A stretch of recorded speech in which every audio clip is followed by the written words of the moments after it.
We're going to start with the man behind me, Roy Hodgson. He's back in football. He's been appointed Watford manager following Claudio Ranieri's sacking.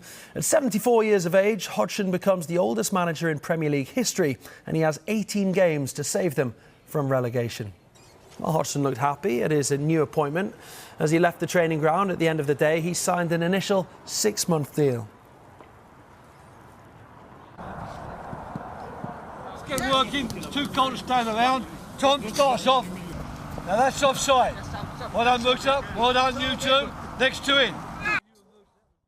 Yeah, Hodgson taking training with the players there. Watford putting these pictures on their social media channels. He's been out of work since leaving Crystal Palace at the end of last season and becomes the third man to manage Watford this season. Ray Lewington, who managed Watford between 2002 and 2005, joins Hodgson once more as his assistant. They take over a side who sit 19th in the table. They're 2 points from safety and now have 11 days to prepare for their next match, which, by the way, is a trip to relegation rivals Burnley.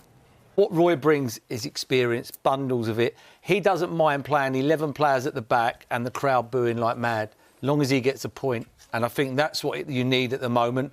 Some people might say, oh, you need someone in younger who's going to come in and be flamboyant.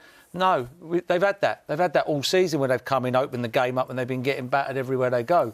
So for me, I think this is a real good appointment. I think he'll steady the ship and they got every chance of staying out of trouble. I think it's the perfect appointment. Safe hands, knows the league at the back of his hand.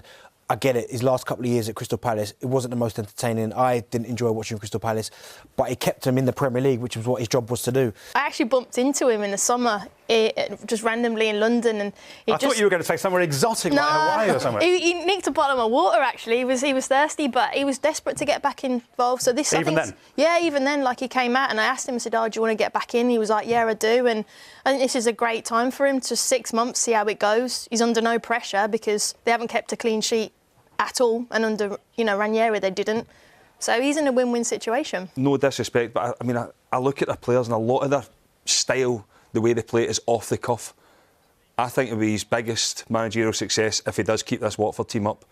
He's got his hands full. There's no doubt about that. When you can keep clean sheets, we've watched Norwich loads of times this season as well, and when you take into consideration that they went and beat them 3-0, at the weekend as well.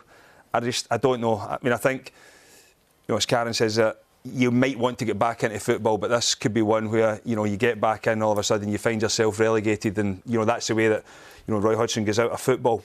What he won't worry about is the man sitting at the back of the stand. He will not worry about that man shouting down, liven up, Roy, let's get this going and all that. He won't worry about that. And that's a big advantage, massive advantage. This man is full of experience, probably one of the most experienced managers in the whole of England. As we talk. Yeah. Yeah, 100%. So they've had a right result here.